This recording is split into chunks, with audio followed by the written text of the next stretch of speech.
নমস্কার, আরও একটা গুরুত্বপূর্ণ আপডেট নিয়ে চলে এলাম। খুব গুরুত্বপূর্ণ ভিডিও। চ্যানেলে ফার্স্ট টাইমে থাকলে চ্যানেলটাকে সাবস্ক্রাইব করে বেল আইকনটা টিপে রাখতে হবে লেটেস্ট গুরুত্বপূর্ণ আপডেট পাওয়ার জন্য। অঙ্গনওয়াড়ি দিদিদের নিয়ে একটা সুখবর আছে। বেতন বৃদ্ধি একটা হয়েছে এইমাত্র একটা ঘোষণা হয়েছে। প্রতীক্ষার আজ অবসান হলো। কি খবর উঠে আসছে আজকের চ্যানেলে ফার্স্ট টাইমে থাকলে চ্যানেলটাকে সাবস্ক্রাইব করে বেল আইকনটা টিপে রাখতে হবে লেটেস্ট গুরুত্বপূর্ণ আপডেট পাওয়ার জন্য। স্টেপ টু স্টেপ আজকের আপডেটটি তুলে ধরছি। এইখানে বলা হয়েছে, প্রতিবেদনে সংবাদপত্রে বলা হচ্ছে, অল ইন্ডিয়া আইসিডিএস নিউজ আজকে দেবো, অল ইন্ডিয়া খবর দেবো। উত্তরাখণ্ডের অঙ্গনওয়াড়ি কর্মীদের বেতন অর্থাৎ সম্মানী বৃদ্ধি সংক্রান্ত একটি গুরুত্বপূর্ণ ঘোষণা উত্তরাখণ্ডের মুখ্যমন্ত্রী করে দিয়েছে। আপনাদের সামনে সারসংক্ষেপে মূল বিষয়গুলো তুলে ধরবো, প্রধান শিরোনামগুলো আপনাদের সামনে তুলে ধরছি। অঙ্গনওয়াড়ি কর্মীদের মানদণ্ড বাড়াবেন ধামি। মুখ্যমন্ত্রী পুষ্কর সিং ধামি বিধানসভার বিশেষ অধিবেশনে এই ঘোষণা দিয়েছেন।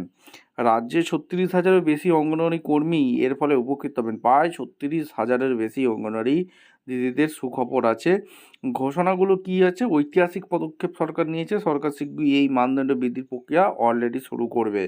সরকারের দৃষ্টিভঙ্গি কি? মুখ্যমন্ত্রী জানান যে সরকার নারীদের প্রতি সংবেদনশীল এবং তাদের ক্ষমতায়নে কাজ করছে। বিপক্ষের অভিযোগ, বিধানসভায় বিরোধীরা কর্মীদের শোষণ এবং মানদণ্ড না বাড়ানোর অভিযোগ তুললে মুখ্যমন্ত্রী এই প্রতিশ্রুতি দেন। পূর্ববর্তী মানদণ্ড কাঠামো মে 2021 অনুযায়ী ছিল, অঙ্গনওয়াড়ি কর্মীরা প্রতি মাসে 9,300 টাকা পাচ্ছে, সহায়িকারা পেত প্রতি মাসে 5,200 টাকা। পূর্ববর্তী বৃদ্ধি একটা হয়েছিল 2021 সালের নভেম্বর, কর্মীদের 1,800 টাকা এবং সহায়িকাদের 1,500 টাকা মানদণ্ডে বাড়ানো হয়েছিল। বর্তমান পরিস্থিতি, রাজ্যে বর্তমানে মোট 19,533টি জন অঙ্গনওয়াড়ি কর্মী এবং 17,411 জন সহায়িকা কর্মরত আছেন। বিধানসভায় বিএসপি বিধায়ক শাহজাদ কর্মীদের উপর লাঠিচার্জের প্রসঙ্গ তুলে সরকার সমালোচনা করেন, যা মুখ্যমন্ত্রী প্রত্যাখ্যান করেন।